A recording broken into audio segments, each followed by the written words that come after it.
धारदार लेखणी, प्रक्षोभक विचारसरणी, तुमचं आमचं आपलं न्यूज चॅनल विचार मंथन न्यूज.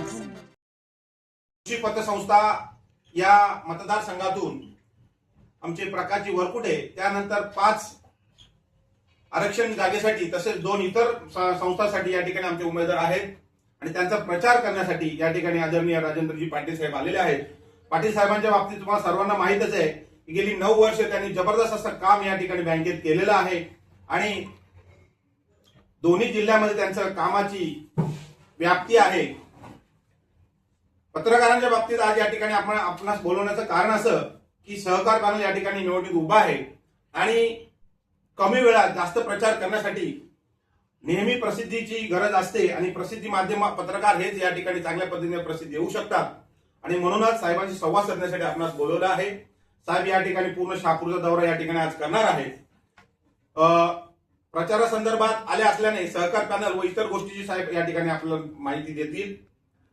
पत्रकारांनी नेहमी साहेबांना या काळामध्ये सहकार्य केलेले आणि साहेबांनी नेहमी आपल्या पत्रकारांना नेहमी कार्यक्रमासाठी किंवा कार्यक्रमात येऊन सहकार्य केलेले आहे. त्याचबरोबर नुकतं झालं त्यांच्या सत्कार कार्यक्रमात सुद्धा आपण त्यांचा भव्य दिव्य कार्यक्रम सत्कार सोहळा या ठिकाणी शहापुरात केला. आजच्या या प्रचार कार्यासाठी या ठिकाणी उपस्थित मध्ये आदरणीय राजेंद्र पाटील साहेब आहेत, त्यांच्या समोर या ठिकाणी आमचे पडवल दादा आहेत, त्यानंतर या ठिकाणी भरतजी घनगाव साहेब आहेत, त्यानंतर या ठिकाणी आमचे दौलतजी पाटोळे साहेब उपस्थित सर्व पत्रकार, त्यानंतर आम्हाला वसईवरून आले आमचे मित्र जयवंतजी पाटील साहेब आहेत उपस्थित सर्व या ठिकाणी सगळ्यांचे स्वागत करतो. त्याचबरोबर मी आदरणीय दौलतजी पाटोळे साहेबांना विनंती करतो की आपण साहेबांना शाल आणि पुष्पगुच्छ देऊन त्यांचं या ठिकाणी स्वागत करायचं आहे.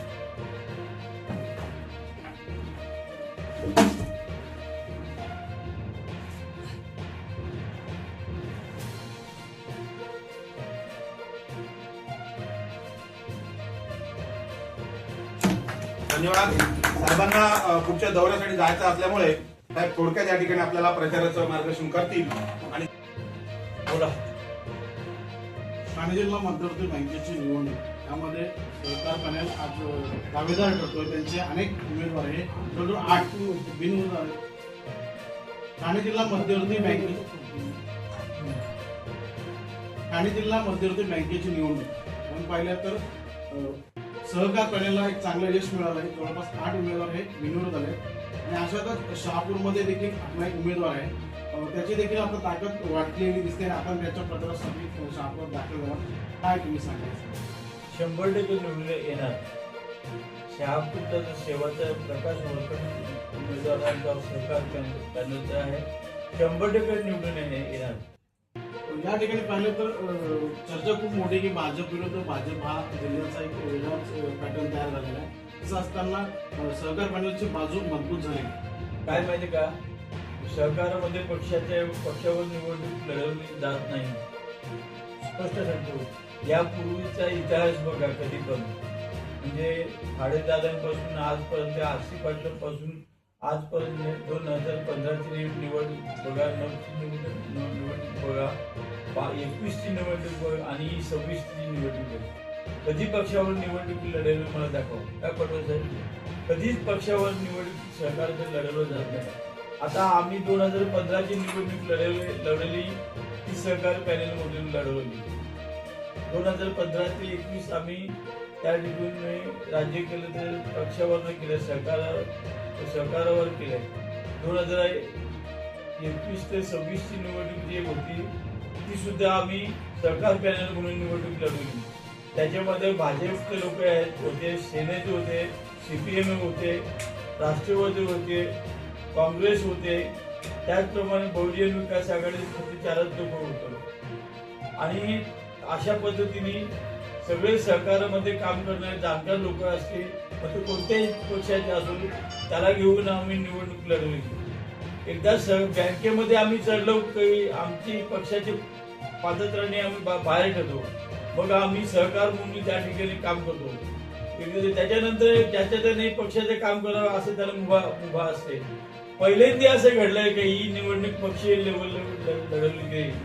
आम्ही आमच्या पॅटर्न प्रमाणे आधी आम्ही भाजप, शिंदे गट, राष्ट्रवादी शरद पवार गट, शिवसेना आणि CPM काँग्रेस सगळ्या पक्षांचे लोक आम्ही आज सहकार पॅनलमध्ये घेतले. त्याच्यामुळे ही पक्षीय निवडणूक आम्ही लढवली नाही, ही पक्षीय निवडणूक परिवर्तित पॅनलने लढवलेली आहे. शहापूरमध्ये तिरंगी लढत होते. खरं बोललं जातं की परिवर्तन आणि सहकार दोन उमेदवारांमध्ये ही लढाई, त्यामध्ये तिसरा देखील उमेदवार आहे. तुम्हाला काय वाटतं? मी पहिल्यांदाच बोललो की आमचा सहकार पॅनलचा प्रकाश वरकडे 100% निवडून येणार, मला ठाम खात्री आहे. साहेब, बँकेची पुढची ध्येय धोरणे काय आहेत? गेल्या 10 वर्षापासून आपण सत्तेत आहात. चांगला प्रश्न विचारला. अशाच प्रश्नाची अपेक्षा मला होती. बघा, 2017 साली ज्या वेळेला मी बँकेचा अध्यक्ष झालो त्यावेळेला बँकेच्या ठेवी 6,500 कोटी होत्या. आज बँकेच्या ठेवी 11,942 कोटी आहेत. बँकेचे ठेवी वाढणं म्हणजे सभासदांचा बँकेवर विश्वास वाढलेला याचे धोरण धोतक आहे. म्हणजे सभासदांना विश्वास आहे की बँक सुस्थितीत आहे म्हणून सभासद आपल्या ठेवी बँकेत ठेवतात. आणि ज्या वेळेला मी 2017ला ज्या वेळेला मी अध्यक्षपदाची सूत्रे हाती घेतली त्यावेळेला बँकेच्या प्रॉफिट 135 कोटी होता, आज 190 कोटी आहे. म्हणजे बँकेचा आलेख सतत वाढत आहे. बँकेला नाबार्डचा सतत ऑडिट वर्ग आहे. तसेच नाबार्डचे आणि आरबीआयचे कोणत्याही लेवलला बँकेला कुठेही कोणत्या प्रकारची पनिशमेंट किंवा कोणत्याही प्रकारचे ताशेरे ओढलेले नाहीत. आणि अनेक शासकीय अहवाल असतील म्हणजे CMEGP, PMFME यासारख्या ज्या शासनाच्या सुशिक्षित बेरोजगारांना ज्या योजना दिल्या जातात त्या योजनेमध्ये चांगलं काम केलं म्हणून शासकीय लेवलला महाराष्ट्रामध्ये आपल्या बँकेला प्रथम पारितोषिक मिळालंय. म्हणजे कलेक्टर लेवलला ज्या शासकीय लेवलला ज्या मिटिंग होतात त्यामध्ये अहवाल गेलं का PMFME मध्ये सर्व जिल्हा बँकेमध्ये ठाणे जिल्हा मध्यवर्ती सहकारी बँकेने चांगलं काम केलंय. CMEGP मध्ये सुद्धा अतिशय चांगलं काम केलंय. CMEGP मध्ये आपण अनेक या ग्रामीण भागातल्या तरुणांना उद्योजक बनवण्यासाठी आपण त्यांना कर्ज दिलीत आणि त्यांना उद्योजक बनवले. अनेक उदाहरण आहेत. तसेच शेतकऱ्यांना उद्योजक बनवण्यासाठी शेती संस्था मार्फत 65 कोटी पर्यंत कर्जाची योजना आणि आपली ठाणे जिल्हा मध्यवर्ती सहकारी बँक ही पहिली बँक आहे की जेणेकरून त्या आपल्या शेतकऱ्यांनी उद्योजक बनावं. अनेक ठिकाणी मी मेळावे घेतले तालुका वाईज गेल्या वर्षी जून महिन्यात आणि प्रत्येकाला आवाहन केलं की शेतकऱ्यांच्या मुलांना पुढे या आणि उद्योजक बना. अशा पद्धतीने चांगल्या पद्धतीने काम केलं आणि अनेक योजना या पुढच्या काळात अंमल करायच्या आहे. म्हणजे सागरी, नागरी, डोंगरी असं अनेक विभागात आपल्या दोन्ही जिल्हे विभागले आहे. ग्रामीण भाग आहे, डोंगरी भाग आहे, आदिवासी बहुल भाग आहे, शहरी भाग आहे. शहरामध्ये सेल्फ डेव्हलपमेंट जे आहे ते अतिशय जोरात चालू आहे. महाराष्ट्र शासनाची चांगली योजना आहे. आपण तुम्हाला सांगतो अतिशय चांगल्या पद्धतीने ही योजना राबवली आहे. आज डोंबिवलीला शुभदा म्हणून सोसायटी आहे. 2 वर्षापूर्वी आपण त्यांना 7 कोटी रुपयाचे कर्ज दिले. आज त्या सोसायटीतले लोक 2 वर्षात बिल्डिंग पूर्ण केली, अतिशय सुसज्ज इमारतीमध्ये राहायला गेलेत आणि पूर्ण कर्ज फेडलेले आहे 2 वर्षाचे. अतिशय आदर्श आहे. म्हणजे आपण आपली बँक शासन ज्या ज्या योजना देईल त्या त्या योजना चांगल्या आणि प्रभावीपणे राबवतोय.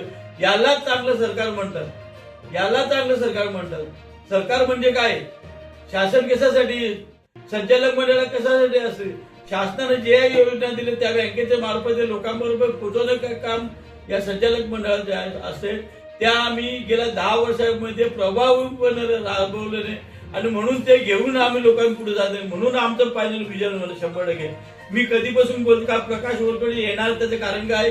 ते आम्ही जे 10 वर्षामध्ये केले त्याच्यावर आम्ही मतं मागतो. लोक टीका करून मतं, आम्हाला कोणावर टीका करायची नाही. आम्ही केलेल्या कामावर आम्हाला मतं मागले. आणि माझं खुलं आव्हान होतं का एका स्टेजवर यावं डिबेट करण्यासाठी. आम्ही एका स्टेजवर डिबेट करायला तयार आहे. समोर डिबेट करायला तयार आहे. बोला. आपलं सहकार क्षेत्रातलं काम तर पुढे चालू राहणार आहे. याचं कारण असं की आता आपल्यानंतर आपले चिरंजीव यामध्ये बिनविरोध निवडून आले. काय माहितीये का, शासनाच्या आरबीआयच्या धोरणाप्रमाणे 10 वर्षाच्या वर राहता येत नाही. त्याच्यामुळे आम्ही जरी त्या ठिकाणी नसले तरी येणाऱ्या नवीन तरुणांना किंवा नवीन संचालक मंडळाला आमचं मार्गदर्शन राहणार आहे आणि त्या मार्गदर्शनाच्या आमच्या पावलं ठेवून येते चांगलं काम करतील अशी आम्हाला अपेक्षा नाही, 100% खात्री आहे. साहेब, अशी चर्चा आहे मार्केटमध्ये की सहकार पॅनल निवडणुकीनंतर परिवर्तन पॅनलशी हात मिळवून केलं? हे बघा, तुम्ही काहीही प्रश्न विचारा, सहकार पॅनलची स्वतःची सत्ता आल्यानंतर परिवर्तन पॅनलशी हात मिळवणं करण्याचा प्रश्न येतोच कुठे? मी तुम्हाला सांगितलं ना, आम्ही कामाच्या जोरावर लोक आम्हाला 100% यश देतील याची आम्हाला खात्री आहे. आज उमेदवार आमचे निवडून आलेले आहे आणि 3 का आमच्या 18 उमेदवार निवडून येतील. आम्हाला त्यांची गरज काय? 18 उमेदवार आमचे निवडून येणार आहेत, मग आम्हाला त्यांची गरज काय? परिवर्तन पॅनल मार्फत असंही म्हणलं गेलं आहे की आमचे 8 आलेले आहेत बिनविरोध आणि त्यांचे 1च आले. दाखवा पण ना. माझा मुलगा पण त्यांचा आहे का? माझा मुलगा पण त्यांचा आहे का? ते त्यांनी विचारावं. हा, निलेश गोळेचं मिसेस त्यांची आहे का? अमित गोळे त्यांचा आहे का? दसुरडे त्यांचा आहे का? हा, राजेश सावळारामचा मुलगा त्यांचा आहे का? हा, अरुण पाटील त्यांचा आहे का? सांगा ना, कोणते नावं घ्या ना, नावं घ्यावी त्यांनी. साहेब, ही जी निवडणूक होते या क्षेत्रामध्ये आपला अनुभव फार मोठा आहे. या निवडणुकीसाठी जे मतदार आहेत त्यांसाठी आपण काय सांगतो? मतदाराने एकच सांगतो की बँक ज्या पद्धती, ही बँक खाडेदारांपासून इतिहास आहे. या बँकेला 1958 साली ही बँक स्थापन झाली. खाडेदारांचं नाव आजही बँकेत आहे आणि त्यांचा जो आदर्श आहे तो टिकवण्यासाठी बँकेचं परंपरा ठेवण्यासाठी पूर्ण महाराष्ट्रामध्ये ठाणे जिल्ह्याचं नाव आहे. ठाणे जिल्ह्यामध्ये दुसऱ्या बँकेचं ते अशीच परंपरा ठेवण्यासाठी आणि बँकेचा आलेख उंचावण्यासाठी या बँकेच्या भवितव्यासाठी सहकार पॅनलला निवडून द्या असं मी आवाहन सगळ्या खातेदारांना केलं. सगळ्या पत्रकारांना विनंती